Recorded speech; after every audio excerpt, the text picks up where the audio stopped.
Assalamu alaikum my dear students, welcome in online biology class. As you are aware about the reduced syllabus now, and in this chapter whatever is reduced syllabus I have already discussed with you people, and only one beat is there, and that is already we have started in our last lecture. So here we are dealing with the remaining part of the chapter, or that beat what we have discussed. So in this lecture we are going to deal with some another important points from that particular chapter, and the name of the chapter is Origin and Evolution of Life. And in this chapter only one beat is there, that is modern synthetic theory of evolution. And in this part we have already started in last lecture, already we have discussed the starting point of this beat. So as per the reduced syllabus आपको सिर्फ ये modern synthetic theory of evolution बस यही एक beat को आपको इस chapter में पढ़ना है. बाकी का जो सारा पार्ट है इस चैप्टर का वो आपके लिए रिड्यूस्ड है या ओमिट है. So let's have a look on the important parts of this beat. So last time हम लोग जो है वो 5 बेसिस डिस्कस कर चुके हैं जिसके ऊपर मॉडर्न सिंथेटिक थ्योरी बेस्ड करती है. But the 3 important part, that is the genetic variation, natural selection and the isolation, reproductive isolation. तो ये 3 पार्ट को जो है हमको और डिटेल में डिस्कस करना है यहाँ पर. तो हम लोग 1 बाय 1 ये तीनों पार्ट्स को यहाँ पर अब देखने वाले हैं. So first we will start with the genetic variation, and it is a known factor for you people that variation is a main process in the process of reproduction. तो ये जो variation है, especially the genetic variation है, that is the change in gene and gene frequencies. That is itself is known as a genetic variation, and genetic variations are caused by the different factors. तो वो जो different factors हैं वो factors हम लोग यहाँ पे discuss करने वाले हैं. But mainly अगर हम लोग variation की बात करेंगे, so these are the differences what we can see in the individual after the process of fertilization. So the first basic factor for genetic variation is gene mutation, and you are aware about mutation, that mutations are the sudden changes, and that sudden change may be permanent or temporary. So the sudden permanent heritable change is called mutation. यहाँ हम लोग genetic mutation को sudden permanent change के तौर पर लेंगे. So it is a heritable change in the genetic material. It is a permanent structural change of DNA, because once the structure of DNA will change, it will not be able to alter one more time, and alteration can be passed on to daughter cell. उस individual में alteration नहीं हो सकता, but it is possible in daughter cells. Mutation in reproductive cells can be passed to offspring. So that is the mutation we can say. And if we will talk more about mutation, so chromosomes and chromosome numbers are also going to change because of mutation, and mutations that occur within the single gene is called point mutation or gene mutation. So this leads to the change in the phenotype of the organism, causing that is what is called as mutation. So sudden heritable change की अगर हम लोग बात करेंगे जिसकी वजह से mutation cause होता है, so they are known as mutants, and individuals showing an altered phenotype due to mutation are known as variant, यानी कि जिसके अंदर mutation नज़र आया. Then factors or agent causing mutations are known as mutagens. Mutation which causes changes in base sequence of a gene are known as gene mutation or point mutation. जैसे कि मैंने आपको बताया कि जो बेसिक चेंज हो जाता है उसके अंदर, that is called as point mutation. तो यहाँ पे जो म्यूटाजेंस होते हैं उन म्यूटाजेंस की वजह से इंडिविजुअल के जीन पेयर में चेंज हमको देखने को मिलता है. Inheritance based on transfer of gene and transfer characters from one to another gene, that is duplicate before a sexual reproduction. Genes are DNA sequence encode information, duplicate accurately during sexual reproduction. DNA polymerase copy exactly to existing DNA and have proof reading ability, but ये तो हो गया normal sequence. But यहाँ पे जब mutation होता है तो वहाँ पे उसकी एक्सप्रेशंस जो है वो चेंज हो जाती है। दीज चेंजेस वेदर एक्सप्रेसिबल और non expressible in the genes and that change is itself called as mutation. Sudden change उसका हो जाता है, जो बेसिक पेयरिंग होनी चाहिए डीएनए की वो नहीं होती, बल्कि उसकी बजाय कुछ और पेयरिंग हो जाता है, जिसकी वजह से वहाँ पे हमको म्यूटेशन देखने को मिल जाता है। We will talk about causes of mutation. So it is causing a spontaneous changes, that is abnormality is crossing over, aberrant segregation of chromosome during meiosis, mistakes by DNA polymerase during replication, alteration of DNA by chemical products of normal metabolic processes, integration of transposable elements and spontaneous changes in nucleotide structure. It means जो pairing होता है chromosome का, वहीं पे हमको basic जो है वो मिस्टेक नज़र आती है, जिसकी वजह से जो सेग्रीगेशन होता है क्रोमोसोम का, आपको अगर मियोसिस एंड माइटोसिस का प्रोसेस पता होगा तो बेसिकली जो मियोसिस में पैचिंग ओवर होता है और जो 5 फेजेस हैं प्रोफेज के, वहाँ पे जो है वो क्रॉसिंग ओवर ठीक से नहीं हो पाती और कोई भी पैर किसी के भी साथ पैर कर लेता है, अटैच हो जाता है, जिसकी वजह से वहाँ पे म्यूटेशंस क्रिएट हो जाते हैं। क्रोमोसोम्स प्रॉपरली सेग्रीगेट नहीं हो पाते और उसके बाद उसका केमिकल प्रोडक्ट या उसका नॉर्मल मेटाबॉलिक प्रोसेस जो है उसमें चेंज हो जाता है, जिसकी वजह से टोटल जेनेटिक पैटर्न ही कुछ हद तक चेंज हो जाता है। Now if we will talk about the effect of mutagens, जैसे कि मैंने बताया कि the factors causing mutation are called as mutagens. So various factors are there, so they can affect the transcription and replication of DNA, even they can lead to the death also, and it produces a mutation that can result in aberrant or impaired or loss of functions for a particular gene, and accumulation of mutations may lead to cancer। आपने सुना होगा अक्सर के कुछ चीज़ें जो है वो कार्सिनोजेनिक होती है, so they are the mutagens, जिसकी वजह से they may cause cancer। if it is called carcinogen it means they may cause cancer। तो ये म्यूटेशन की वजह से कभी कभी जो है वो कैंसर लाइक डिजीज़ और डेडली डिजीज़ भी हो सकता है। And effective precautionary an individual can undertake to protect themselves is by limiting exposure to mutagens such as UV radiation and tobacco smoke etc। तो हम लोग बोल सकते हैं कि ये प्रिकॉशनरी मेजर है म्यूटेशंस या म्यूटाजेंस से बचने के लिए। हाँ, अगर ये इनबिल्ट है, जेनेटिक लेवल पे हो रहा है तो हम लोग उसको कुछ नहीं कर सकते, हम लोग रोक नहीं सकते, लेकिन बट अगर हम लोग म्यूटाजेंस की बात करेंगे, जैसे कि जो आउटर एक्सटर्नल फैक्टर्स होते हैं, जैसे कि यूवी रेज है और एक्सरे है, उसकी वजह से कभी कभी बहुत ज़्यादा अगर हम लोग हमारा एक्सपोजर हो जा रहा है एक्सरे से, तो वहाँ पे भी देर में माइट बी अ चांसेस कि हमारा जो है वो म्यूटेशन हमारी बॉडी में क्रिएट हो जाए या जेनेटिक पैटर्न हमारी बॉडी का जो है वो चेंज हो जाए। तो उस सारी चीज़ों से हम लोग अपने आप को रोके रख सकते हैं। तो इस तरीके से यूवी रेज से बच के, और म्यूटाजेंस और tobacco is also it may cause cancer.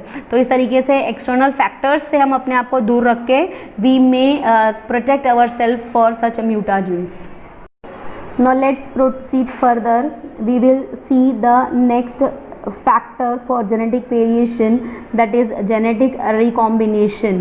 Now if we will talk about genetic recombination, it may be the combination or formation after exchange of genetic material between non-sister chromatids of homologous chromosomes, we can say, and that itself is called as crossing over भी आप उसको बोल सकते हो। So the breakage and joining of DNA into new combination is called as genetic recombination। और बहुत सारे processes के थ्रू भी ये जो है वो प्रोसेस होता है, और हम लोग बोल सकते हैं कि बायोटेक्नोलॉजी के प्रोसेस में अगर हमको इनबिल्ट कुछ चीज़ें चेंज करनी है तो वहाँ पे भी हम लोग जेनेटिक मेकअप उसका चेंज कर सकते हैं, जैसे कि मैंने आपको इसके बारे में एक्सप्लेनेशन दिया है अपने चैप्टर में बायोटेक्नोलॉजी में कि किस तरीके से ट्रेट्स चेंज कर सकते हैं। So if we will talk about genetic recombination, it is exchange of genes between 2 DNA molecules to form new combination of genes on a chromosome। It contributes to a population's genetic diversity, that can say source of variation in evolution। Recombination is more likely than mutation to be beneficial and less likely destroy a gene's function। It may bring together combinations of genes। जब gene combine हो रहे हैं और एक नया product start हो रहा है और एक नया प्रोडक्ट फॉर्म हो रहा है, पर्पसली हम लोग जब इसको जीन्स को कंबाइन करते हैं to get the desired product, that time we can say that it's a process of genetic recombination. So genetic recombination through sexual reproduction is an important means of variations in eukaryotes. जैसे कि variations आते हैं, हमारा chapter ये based है variations पे, तो variations do come because of genetic recombination in eukaryotes. But if we'll talk about prokaryotes, they do not have an equivalent process of sexual reproduction. That's why वहाँ पे हम लोग evolution it is based on genetic recombination नहीं कह सकते.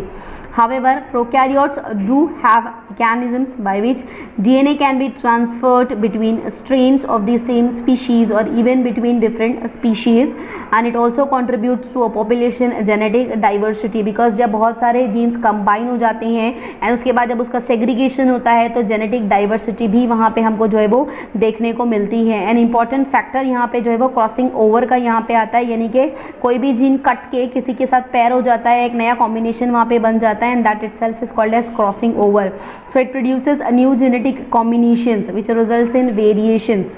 Fertilization between opposite mating gametes leads to various recombination resulting into phenotypic variations causing change in the frequencies of alleles. तो इस तरीके से टोटल जेनेटिक मेकअप जो है वो पॉपुलेशन का हम लोग चेंज कर सकते हैं. तो यहाँ पे हम लोग एग्जाम्पल के थ्रू देख सकते हैं कि when two copies of each chromosomes in our cells, one from father and one from our mother, these two chromosomes are known as homologous chromosomes. आपको पता है, आप लोगों ने बेसिक अपना 10th स्टैंडर्ड में 11th स्टैंडर्ड में पढ़ा है कि किस तरीके से क्रोमोसोम्स की पेयरिंग होती है, एंड देन उसके बाद प्रोफेस में और उसके बाद मेटाफेस में पैचिंग ओवर होता है और वहाँ पे जेनेटिक मेकअप उसका जो है वो चेंज हो जाता है बिकॉज वहाँ पे जेनेटिक रिकॉम्बिनेशन होता है.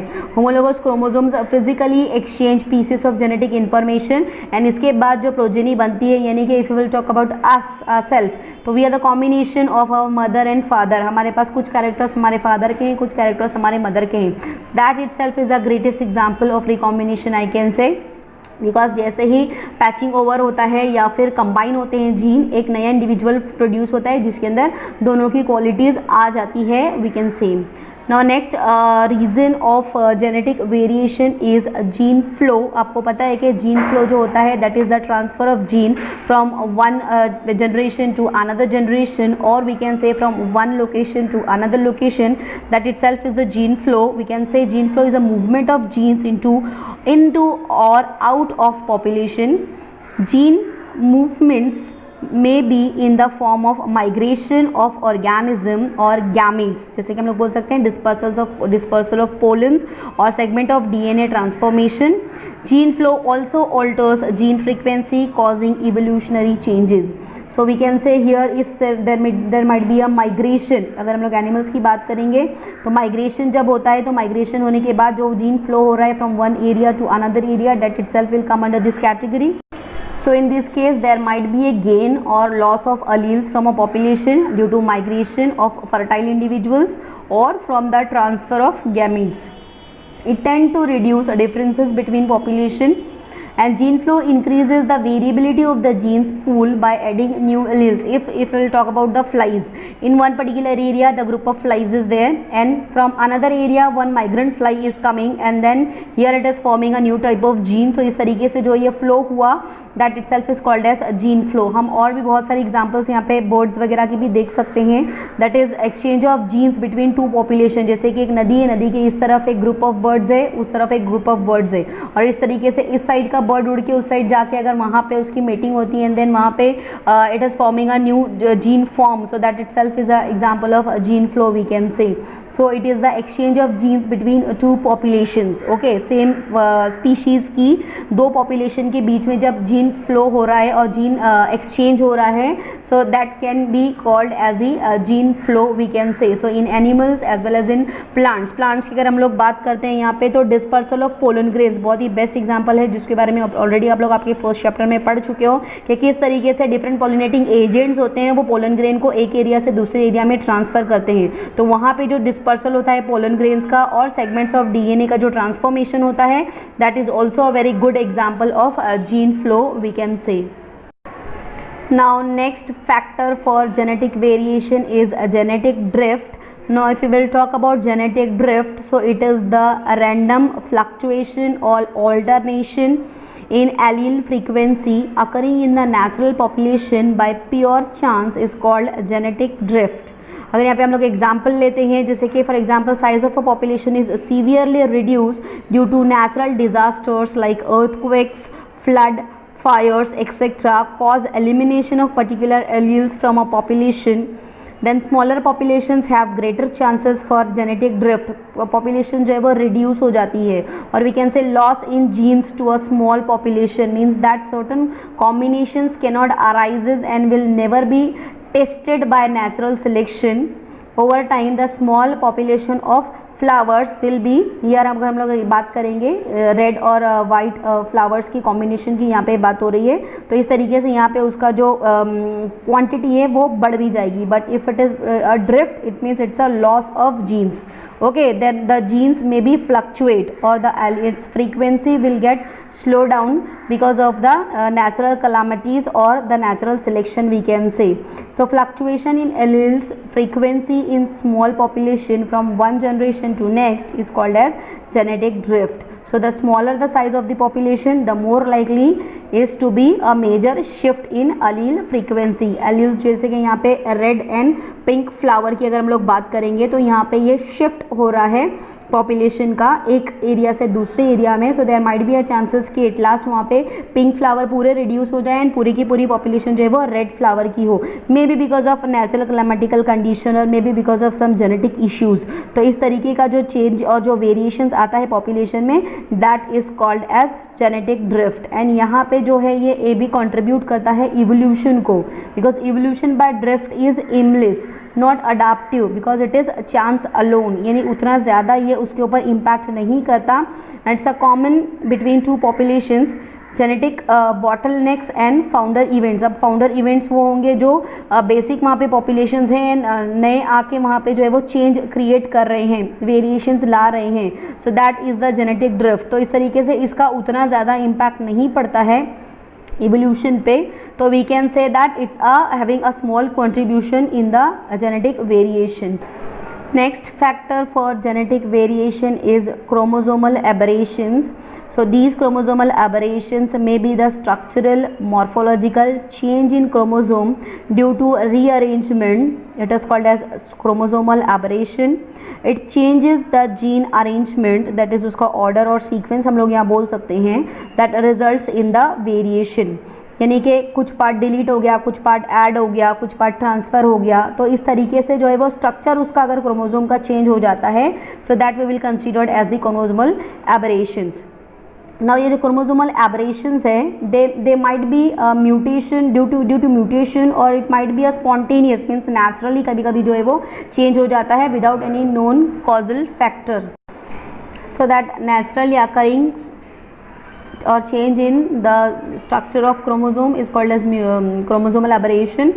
Now chromosomal aberration may be grouped into two broad classes, that is structural and numerical. मतलब structurally कभी उसका change हो जाता है, numerical means in number of chromosomes, किस तरीके से chromosomes का number उसका vary होता है, that is the structural chromosomal aberration. So it may be it results from the breakage, यानी कि complete अगर एक chromosome का structure है और उसमें बीच में breakage हो जाता है, so that is the structural chromosomal aberration.